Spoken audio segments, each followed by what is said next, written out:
টেবিলে বসে রয়েছে বড় এক অফিসার, একবারে দাড়ি মেহেদি লাগাইয়া লাল হয়ে গেছে, কপালে টিক্কি হয়ে গেছে সেজদা দিতে দিতে। সরকারি মাল মসজিদ মাদ্রাসার নামে যা পাস হয় উনার ওই জায়গা থেকে ডেলিভারি লিটার দেয়। মসজিদে 2 টন মাল পাস হয়েছে ওই অফিসারের টেবিলে, 1 মাস হয়ে গেছে সে কাগজে মেটে সই করে না, কাগজে সই করে না। এখন সেক্রেটারি ইমামরে রেড সিগন্যাল দিয়ে দিয়েছে, তুমি যদি এই মাল যদি ল্যাবে যে আনতে না পারো তাহলে তোমার চাকরি থাকবে না। ইমাম সাহেব যে কান্তিছে, কিসের সাতাই শোনে, এত বড় দাঁড়িয়েলা হুজুর। লাস্টে ঘুষ তো একটু খাতি যাবে, কোনো মতে ছাড়ে না, কান্তিছে, কয় যাও ওই বাসায় একজন দাঁড়ানো আছে, ওর সাথে দেখা করি আসো।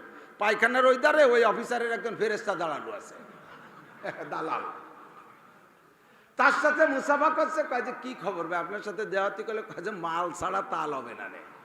দাড়ি দেখলি কি হয়েছে, দাড়িতে মেহেদি লাগাতে তোর পয়সা লাগে না, তোমাকে পয়সা দিয়ে গম বেচা টাই দিয়ে মেহেদি লাগাবে। আছে না নাই? কতক্ষণ আছে? তাহলে ঘুষ খাইতে হয় পায়খানার ওই পাশে যাইয়া দালালের মাধ্যমে ফেরেস্তা দাঁড়ায় রাখছে। আর ঠেয়ানো গেল না রে নামিয়ে। প্রাকৃতিক দুর্যোগ আমাদের দক্ষিণ অঞ্চল দিয়ে বয়ে যাচ্ছে। ভারতের ভিতরে চেন্নাই শহর সহ আশপাশে অনেক প্রবল ঝড় ঘূর্ণিঝড় হয়ে অনেক মানুষও মারা গেছে। তার কিছুটা নমুনা আমাদের দেশে ঝড় বাতাস না হলেও হালকা হালকা গুড়ি গুড়ি বৃষ্টি আসতেছে। বৃষ্টির মধ্যে আল্লাহ পাক রব্বুল আলামিন আমাদেরকে জান্নাতের আশায় জাহান্নামের ভয়ে, সওয়াবের আশায় গুনার ভয়ে, হিদায়াতের আশায় গুমরাহির ভয়ে, শিরিক ও কুফর মুক্ত ঈমান গড়ার লক্ষ্যে বেদাত মুক্ত সুন্নতি আমলের প্রশিক্ষণ দেওয়ার জন্য লক্ষ্মীবাসা মাদ্রাসার পক্ষ থেকে আয়োজিত মাহফিলে আমাদের অংশগ্রহণ করার তৌফিক দিয়েছেন। শুকর আদায় করি আলহামদুলিল্লাহ। একই ইবাদত স্থান ও কালের পার্থক্যে তার প্রতিদানের ভিতরে আল্লাহ তাআলা আসমান জমিনের বেশকম করে দেন।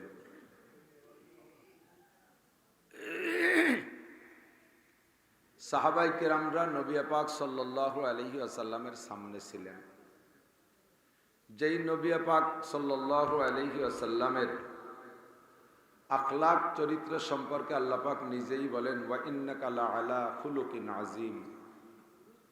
যত মানুষ আল্লাহ তাআলা দুনিয়ায় পাঠিয়েছেন আর যত মানুষ পাঠাবেন, সমস্ত মানুষের মধ্যে সর্বোত্তম চরিত্রের অধিকারী, সর্বোচ্চ আখলাকের অধিকারী, যার চরিত্রের জন্ম থেকে নিয়ে মৃত্যু পর্যন্ত কোথাও একটা কলমের মাথায় যে দাগ একটা ফুটা হয় এতটুকু পরিমাণ স্পট নাই। আল্লাহ নিজেই তার চরিত্রের প্রশংসা করেছেন। এই চরিত্রবান মানুষটার বাহ্যিক চেহারা এবং আভ্যন্তরীণ আখলাক সর্বকিছু মিলাইয়া আরবের কাফেরদের কাছেও এত প্রশংসিত ছিল যে কাফেররা নরমালি হুজুর আলাইহিস সালাতু ওয়াস সালামের চেহারা দেখে কলেমা পড়ে মুসলমান হয়ে গেছে। নবী পাক সাল্লাল্লাহু আলাইহি ওয়াসাল্লাম মক্কায় নবুয়তি করেছেন 13 বছর। টোটাল হায়াতের 53 বছর সময় মক্কায় কাটাইছেন। 40 বছর বয়সে নবুয়তি পেয়ে 53 বছর বয়স পর্যন্ত মক্কায় নবুয়তি করেছেন। এর ভিতরে হুজুরের এই নবুয়তির খবর বিশ্বের বিভিন্ন এলাকায় পৌঁছে গেছে। সাহাবায়ে কিরামদের দাওয়াতের মাধ্যমে অথবা কাফেরদের বিরোধিতা করার মাধ্যমেও নবী আলাইহিস সালামের এই নবুয়তের দাওয়াত পৌঁছে গেছে অনেক দূর। মিস্টার আবু জাহেল, কি নাম? হযরত মাওলানা আবু জাহেল।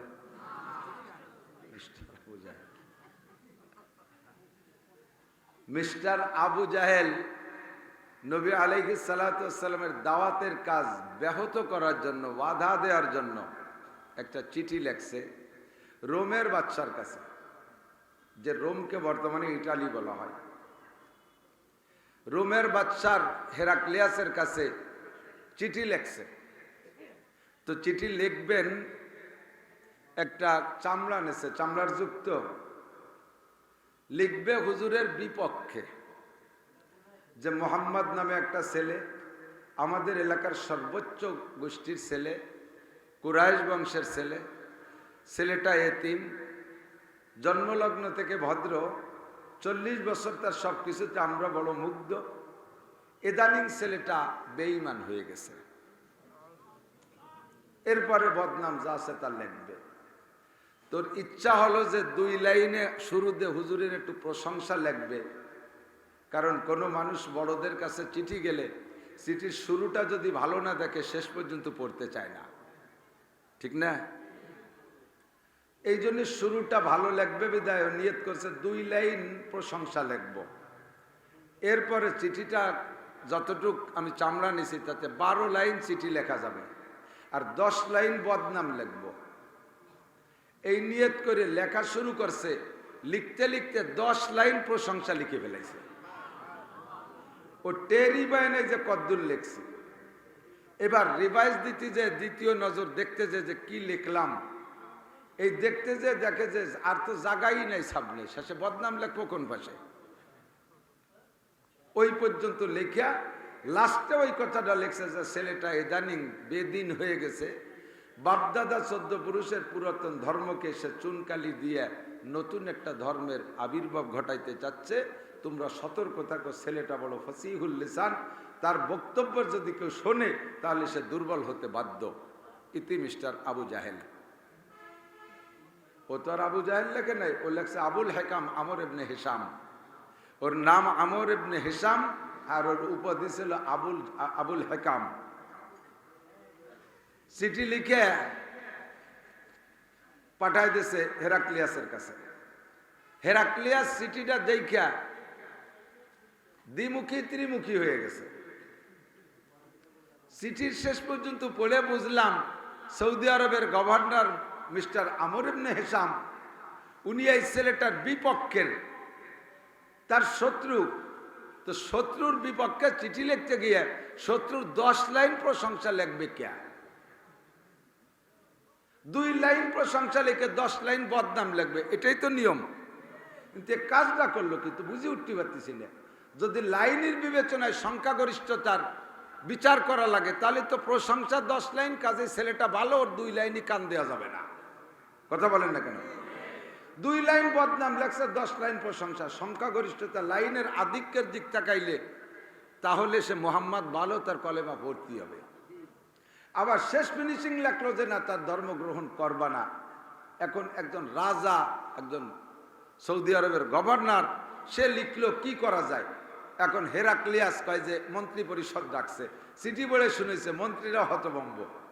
এখন বলতেছে, মন্ত্রীরা পরামর্শ দিয়েছে, মহারাজ এখনই সিদ্ধান্ত নেওয়ার দরকার নাই, 10 জনের একটা টিম পাঠান ওই ছেলেটাকে পরীক্ষা করার জন্য।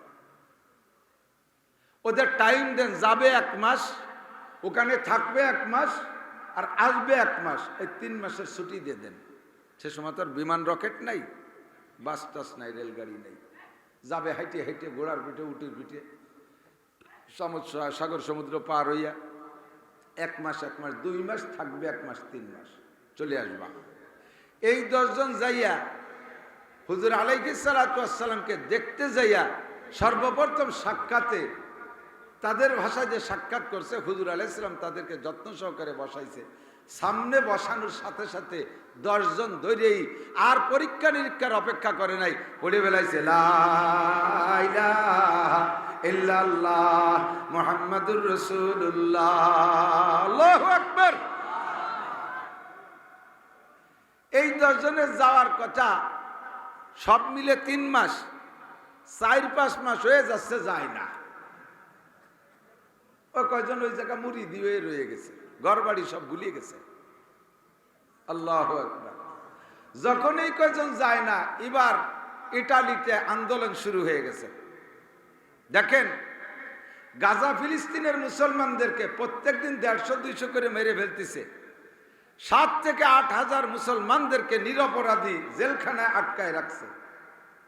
মাত্র 2 থেকে 250 মানুষকে গাজা আলারা বন্দি করছে। এই যাদের লোকজন বন্দি করছে গাজাওয়ালারা, ইসরায়েলের সেই সমস্ত মানুষরা নেতানিয়াহুর বিরুদ্ধে আন্দোলন করতেছে, তুমি এই আকাম করতে কেন গেছো, এই আমাকে কয়জনে ছাড়লো না, তুমি কি যুদ্ধ হইলে যে আমাকে কয়জনে ছাড়া আনতে পারলে না। এখন নেতানিয়াহুর পদত্যাগের দাবি করতেছে, শুনছেন না খবর? হেরাক্লিয়াসের দেশে আন্দোলন শুরু করছে, চিঠি আইছে ও বর্ষ ও নিয়ে অত তদন্তের দরকার কি? আমাদের বাচ্চা 10 জন নেতাকে পাঠায় দিয়েছ, সেই মুহাম্মদ সন্ত্রাসী আবু জাহেল তার গোষ্ঠীর লোক, তার নিকটতম লোক, সে যখন লিখে দিয়েছে সৌদি আরবের গভর্নর ছেলেটা ভালো না খারাপ হয়ে গেছে, সেই লোকটারই এত তদন্ত করতে যে আমাকে 10 জনরে যে সে মেরিয়ে ফেললো, এভাবে শেষ করলো, তুমি কি জন্য তাকে পাঠাইলে? হয় তুমি নামো আর না আমাকে 10 জন রায় দিয়ে দাও, হয় তোমার পদত্যাগ নয় যে আমাকে জিম্মি মুক্ত করিয়ে নিল। এই আন্দোলন শুরু হয়ে গেছে। এখন পিঠ বাঁচানো কঠিন। হেরাক্লিয়াস মন্ত্রীদেরকে ডাইকা কয় কি উপায়? কয় স্যার আবার 40 জনের একটা টিম পাঠান, 40 জনের একটা টিম পাঠান। এই 40 জন যাইয়া দেখবে, এদেরকে বলে দেন এরাও যাবে 1 মাস, থাকবে 10 দিন, আসবে 1 মাস, এদের টাইম 2 মাস 10 দিন। এরা যাইয়া আগে করবে আশপাশের কবরস্থানগুলো খুঁজবে যে নতুন 10টা কবর পায় নাকি। মুহাম্মাদের সাথে দেখা করবে না, নতুন 10টা কবর পায় নাকি। যদি নতুন 10টা কবর পায়, ওরা আর মোহাম্মদ সন্ত্রাসের সাথে দেখা করতে যাওয়ার দরকার নাই। জোরে কন্যা নাউজুবিল্লাহ। আমার নবী কি সন্ত্রাস? কথা কন।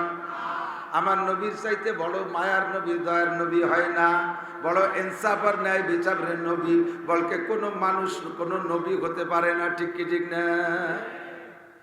এই 40 জন যাইয়া আশপাশের কবরস্থান খোঁজে, কোন কবরস্থানে কোন নতুন কবর পায় না। খুঁজিয়া আল্লাহর রহমত ওই কয়দিনের মধ্যে কোন নতুন মানুষ মরেও নাই।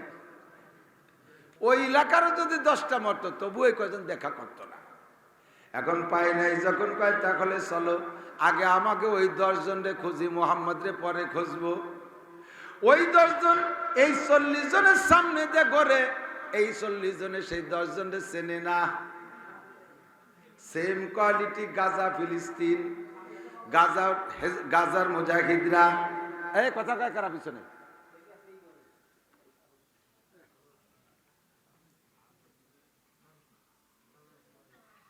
ইসরায়েলিরা হাজার হাজার সৈন্য দিয়ে, মোসাদের দামি দামি নেটওয়ার্ক দিয়ে সে হামাস খুঁজে পায় না। এরা মাঝে দিয়ে মুহূর্তের মধ্যে গায়েব হয়ে যায়। এই 40 জন যাইয়া মক্কার সব মানুষে দেখে, ওই 10 জনরে দেখে না। ওই 10 জন এদের সামনে দেখে এরা মিটমিটে হাসে, ওদের কাছে পরিচয় দেয় না। এই 10 জনের চিনারও কোনো উপায় নাই। সীমা ঘুমফি উজুহিহিম মিন আথারিস সুজুদ, চেহারার মধ্যে সিজদার নূর চমকায়। আসছিল তারা ল্যাংটা হয়ে, পরনে তাদের জুব্বা, আসছিল তারা খালি মাথায়, মাথায় তাদের টুপি আর পাগড়ি, আসছিল তারা মুখ চাষা অবস্থায়, লম্বা লম্বা দাড়ি। চেনবে কি কইরা? ওরা এদের সামনে দে করে, ওরা এদের পরিচয় দেয় না, মিটমিটে হাসে, কয় বুঝছি তোমরা আমাদের খবর নিতে আসছো। ইতিমধ্যে একজনের চিনে ফেলাইছে, ধরে কয় তোরা কি ইটালির থেকে আসছিস নাকি? কয় হ্যাঁ আমি তো ইটালির সেই 10 জনের একজন। কপাল পড়ছে আমাকেও, তোকেও পড়ছে। পুরো ইটালিতে আগুন লাগিয়া গেছে। তোরা আইসিস যাইস নাই কি জন্যে? কেন যাইস নাই তাড়াতাড়ি ক। তোদের আর কয়জন কোন জায়গা? বাকি 9 জনকে খুঁজে আনছে, সব কয়জনের একই চেহারা। আবু বকরের যাই চেহারা, ওমরের যাই চেহারা, উসমানের যাই চেহারা, সাহাবায়ে কিরামের যাই চেহারা, ওই 10 জনের একই রকম চেহারা হইয়া গেছে। কন্যা সুবহানাল্লাহ। গিলে খুশবু বেদার হাম্মামে রোজে রসি দস দস্তে মাহবুবে বদস্তাম বদু গুপ্তম কেমশকিয়া আবিরি কে আজবুয়ে দিলাবি জে তুমস্তাম বগুপ্তা মন গিলে নাচি জবুদম लेकिन मुद्दत बागुल नशस्ताम जमाले हम नशी दरमान तरकार अगर नामन हमा का कम के हस्ताम। अरे फुल बागाने থাকতে থাকতে মাটিতে যদি গোলাপ ফুলের ঘ্রাণ হইতে পারে, মুহাম্মদুর রাসূলুল্লাহর বাগানে ঘুরলে কাফেরও সেটা মুসলমান হইয়া তার চেহারা পাল্টে যাইতে পারে কি পারে না? আল্লাহু আকবার। এই 40 জন 10 জনে পাইয়া গলা জড়াই ধরে কান্দে, কয় ভাই আমরা আর মুহাম্মাদের সাথে দেখা করতে যাব না, তোরা একটু যাই ইটালি দিয়ে একটা গুল্লি দিয়ে শুধু দেখা দিয়ে আসবি যে আমরা বাইসি আছি, তাহলে আমাদের নেতানিয়াহুর রাজত্ব টেকবে, নইলে কিন্তু তার ভাষার চামড়া থাকতেছে না, বিটিকে সলার বাড়ির জ্বালায়।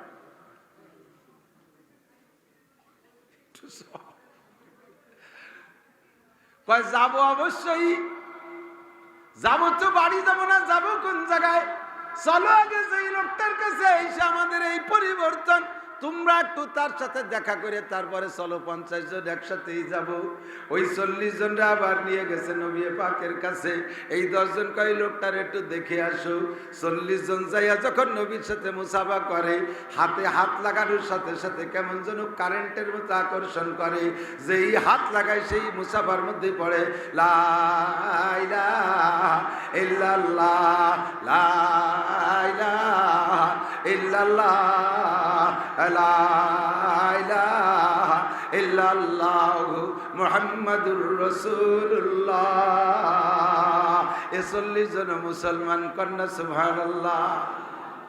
ইরাও বাড়ি যায় না, চিঠি রাখছে, কয় এই জায়গাতে যাওয়ার উপায় নাই।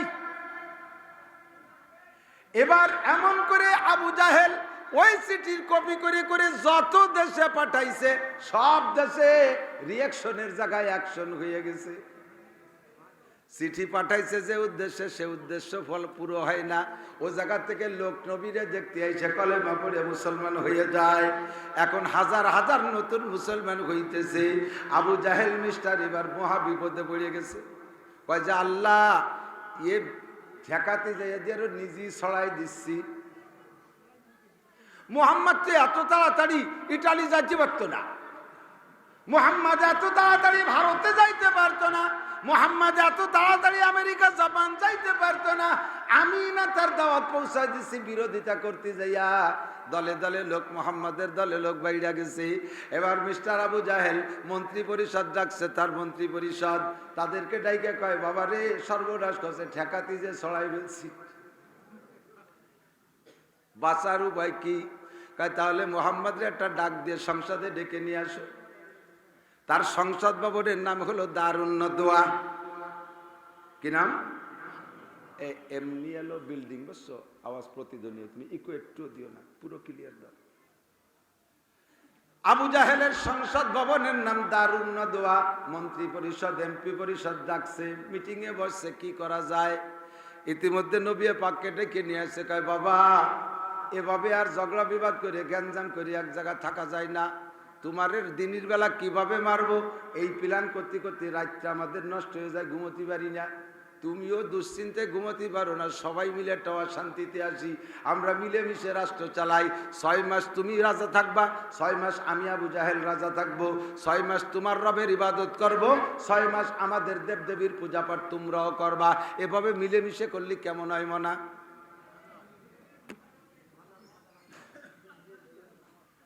তো হুজুর বলতেছেন, চাচা আমার শরীয়তের কোনো কিছু আমার পক্ষ থেকে আমি সিদ্ধান্ত নেই না। মা ইয়ান্তিকু আনিল হাওয়া ইন হুয়া ইল্লা ওয়াহয়ুন ইউহা আল্লামাহু শাদীদুল কুওয়া যু মিররাতিন ফাস্তাওয়া ওয়া হুয়া বিল উফুকিল আলা থুম্মা দানা ফাতাদাল্লা ফাকানা কাবা কাউসাইনি আও আদনা। জোরে কান্না সুবহানাল্লাহ। মুহাম্মদ হারগিজ না গুপ্তে তা না গুপ্তে জিবরাইল, জিবরাইল হারগিজ না গুপ্তে তা না গুপ্তে রব জলিল। দুই দলের মিটিং চলতেছে, নবী পাক আর আবু জাহেলের দলের ভিতরে মিটিং হচ্ছে। প্রস্তাব এমন আসছে, বাতিজা পুরো সৌদি আরবের ভিতরে সবচেয়ে সুন্দরী মহিলা যে কয়টা তুমি বলবা সেইগুলোরে তোমার সাথে বিয়ে দেব। তুমি এই গোটা সৌদি আরবের সম্পদের অর্ধেকের মালিক হবা, তুমি যা বলবা তাই মেনে নেব। শর্ত হলো আমরা একটু ভাগাভাগি করে কোয়ালিশন সরকার গঠন করে রাষ্ট্র চালাই। নবী পাক বললেন, চাচা আমি কোনো সিদ্ধান্ত নেব না, সিদ্ধান্ত আসবে আসমান থেকে। দ্রুত আসমান থেকে সিদ্ধান্ত চলে আসছে। জিবরিল আলাইহিস সালাম সূরা কাফিরুন নিয়ে আসছে। কোন সূরা? সূরা কুল ইয়া আইয়ুহাল কাফিরুন নিয়ে জিবরিল আলাইহিস সালাম আইসা নবী পাকের কানে কানে সূরা কাফিরুন শিখাই দিয়েছে। নবীকে আল্লাহ বলছেন, কুল তুমি বলো। সূরা কাফিরুনের শুরুতে কুল আছে না নাই? কুল মানে কি? বোম্বাই কুল, নারকেলি কুল। কুল মানে বলো, কুল মানে কি বলবো? ইয়া আইয়ুহাল কাফিরুন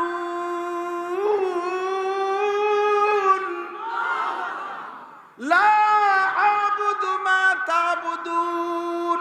হে কাফেররা জেনে নে, আল্লাহ শিখাই দিয়েছে। এতদিন চাচা কইতে, দাদা কইতে, মেয়াবাই কইতে, মাঝি ভাই, সাজি ভাই কয়ে ডাকতে। এখন আর ওই উপাধি বলে ডাকার দরকার নাই। কোনো আত্মীয়তার পীড়িত নাই, কোনো কুটুম্বিত ওদের সাথে নাই।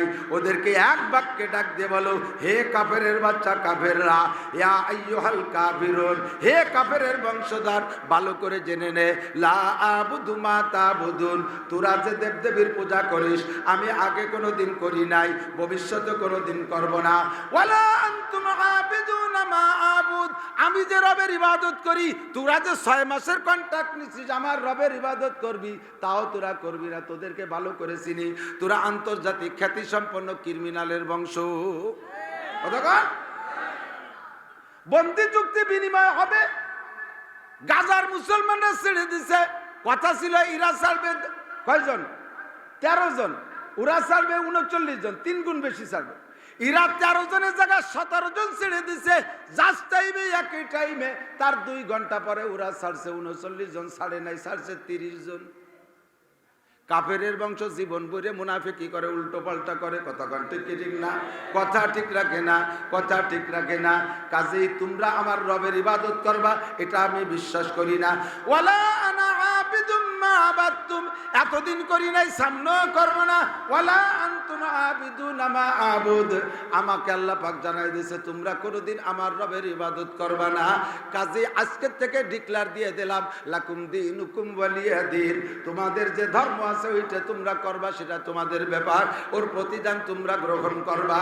আর আমার ওয়ালিয়া দিন, আল্লাহ পাক আমাকে যে দিন দিয়ে পাঠাইছে এইটা আমার দিন, এর প্রতিদানের অপেক্ষায় আমি থাকলাম। কথা বলেন ঠিক কি ঠিক না? যা কেটে বল, তোদের সাথে কোনো মিটিং হবে না।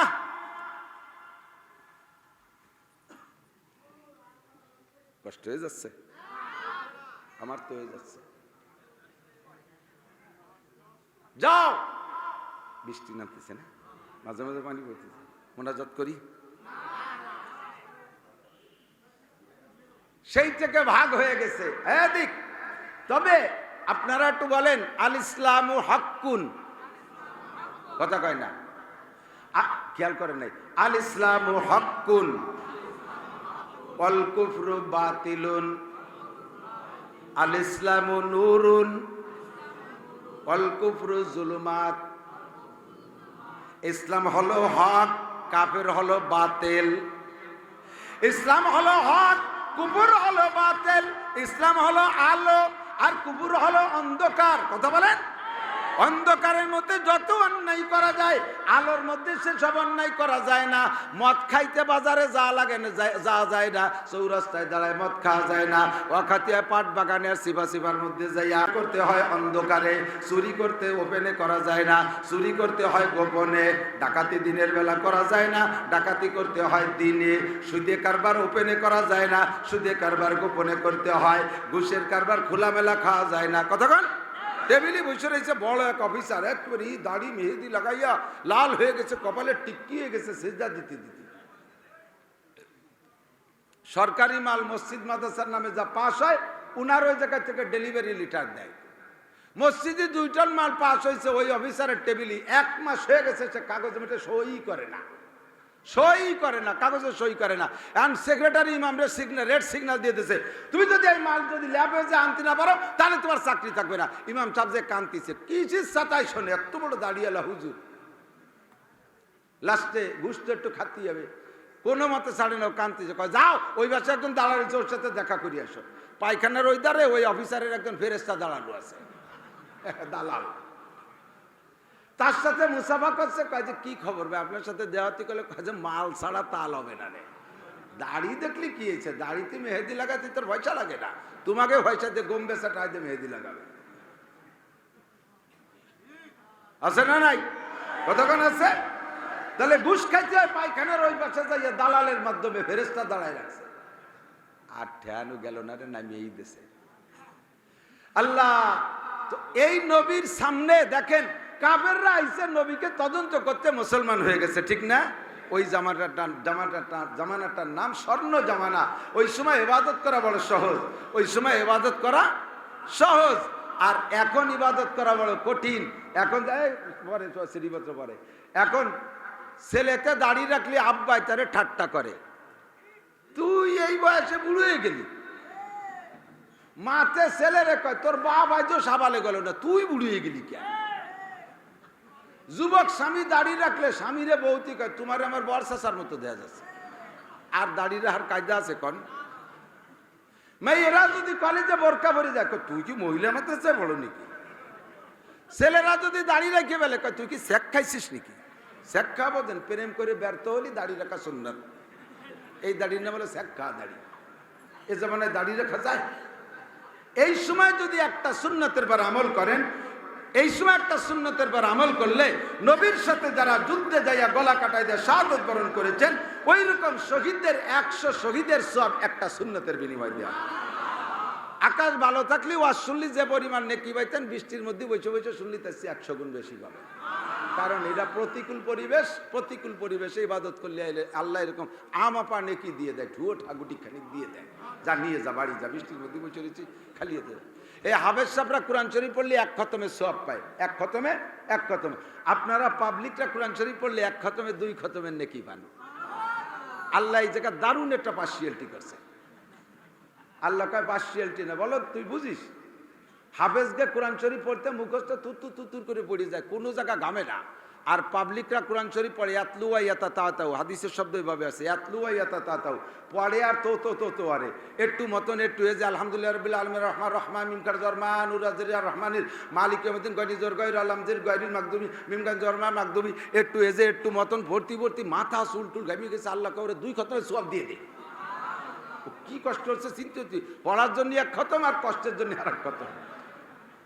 ওয়াজ শুনছেন এক গুণ, আর এই বৃষ্টির মধ্যে শুনছেন তার কারণে আবার বাড়ায় দেবে। 100 মাহফিলের সব পেয়ে যাবেন আজকে। আল্লাহ কবুল করুক বলেন আমিন। আপনাদের প্রাণপ্রিয় লক্ষ্মীবাসা মাদ্রাসা যতই পাম্পট্টি দেই না কেন, বৃষ্টি তো পড়তেছে। শীতকালে বৃষ্টি মাথায় 1 ফুট লাগলে 3 দিন পর্যন্ত কাজ হবে না। কাজে আমি তো বসে রয়েছি আরামের জায়গা, আমি আপনাদের অবস্থা বুঝতে হবে। আর বেশি বাড়বো না। মাদ্রাসার হালাত আপনাদের সকলের সহযোগিতায় প্রচেষ্টায় আমি যতটুকু আসতে পারি না পারি আমি সর্বক্ষণ খোঁজ খবর রাখি। বক্তা দাওয়াত দেই। মাগরিব ইশার পরে বয়ান করছে ফরিদপুরের হুজুর, ভালো লাগছে কিনা? জুবাইর আহমদ কাসেমি সাহেবের বয়ান ভালো লাগছে না? সুর নাই, তাল নাই, গান নাই, গজল নাই, কোরআন হাদিসে ভরা, সব কথা খুব মিল আছে, আছে না?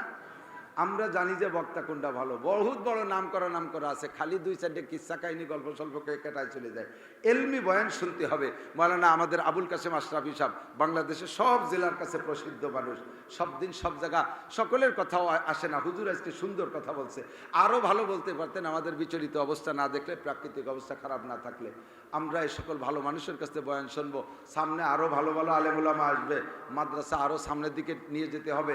বর্তমান কমিটি আমাদের সাথে যেভাবে সহযোগিতা করতেছে আলহামদুলিল্লাহ তাদেরকে আমি ধন্যবাদ জানাই। আমার উপস্থিতি অনুপস্থিতিতে তারা নিজের সম্পদের চাইতে বেশি মহব্বত করে মাদ্রাসাকে, এ নিয়ে লড়াপেটা করে মাদ্রাসাকে টিকাই রাখছে। আলহামদুলিল্লাহ আমরা সকলে মাদ্রাসার সাথে থাকবো তো ইনশাআল্লাহ। আল্লাহুম্মা আমিন। রব্বানা যালামনা আনফুসানা ওয়া ইল্লাম তাগফির লানা ওয়া তারহামনা লানাকুনান্না মিনাল খাসিরিন। আয় আল্লাহ, এই বৃষ্টি বাদলের মধ্যে তোমার বান্দারা দেখো কিভাবে বসে আছে, একটু জান্নাতের আশায় বসে আছে। আল্লাহ আল্লাহ জাহান্নামের ভয়তে হাত তুলছে পানির মধ্যে। আয় আল্লাহ গুনাহ ক্ষমা চাওয়ার জন্য বসে রয়েছে। রব্বুল আলামিন আমাদের জীবনের সব গুনাহ তুমি এক্ষুনি মাফ করে দাও, অবশ্যই আমাদের গুনাহ কথা মাফ করে দাও। আয় আল্লাহ আমরা নবীকে দেখি নাই, নবীর সিরাত আর আখলাক শুনি। আয় আল্লাহ সেভাবে আমাদের সকলের স্বভাব চরিত্র নবীওয়ালা চরিত্রে পরিণত করে দাও। আয় আল্লাহ শরীয়তের সব বিধিবিধান পরিপূর্ণ পালন করা তৌফিক দান করো। আমাদের মরহুম মুর্দাগান যারা কবরে চলে গেছে, আয় আল্লাহ বিশেষ করে এই এলাকার বহু মুরব্বীকে দেখেছি। আয় আল্লাহ জনাব শাহ আমির সাহেবকে দেখেছি, জনাব দারোগা বদরুদ্দিন সাহেবকে দেখেছি, আব্দুল সালাম মাস্টার, আয় আল্লাহ আব্দুল কাইয়ুম মাস্টার, আব্দুল রৌফ ভাই, আব্দুল সত্তর পাইন, এই আশেপাশের আরও বিভিন্ন গ্রামের অনেক মুরব্বীদেরকে দেখেছি। তারা চলে গেছে। সে সব মরহুম যারা মাদ্রাসা নিয়ে নাড়াচাড়া করতেন সকলের গুনাহ কথা মাফ করে দেন। আয় আল্লাহ এই মাদ্রাসার প্রতিষ্ঠাতা হাজী সাহেবের গুনাহ মাফ করে দেন। ওনার ফ্যামিলির যারা কবরে চলে গেছে সবাইকে মাফ করে দেন। আয় আল্লাহ ইয়া আল্লাহ আমরা যারা হাত তুলেছি আমাদের সমস্ত আপনজন মরহুম মুর্দাগানদেরকে মাফ করে দেন। আমরা যারা বেঁচে আছি আমাদের জান মাল ইজ্জত আপনি হেফাজত করেন। আমাদের সবাইকে সুস্থতার সাথে লম্বা হায়াতে তয়বা দান করেন। আল্লাহুম্মা হাওয়ালাইনা ওয়ালা আলাইনা, আল্লাহুম্মা হাওয়ালাইনা ওয়ালা আলাইনা। আয় আল্লাহ সারা বাংলাদেশে প্রচুর মাহফিল হচ্ছে, বড় বড় ছোট বড় মাদ্রাসার মাহফিলগুলো মাদ্রাসার জন্য অনেক উপকারী।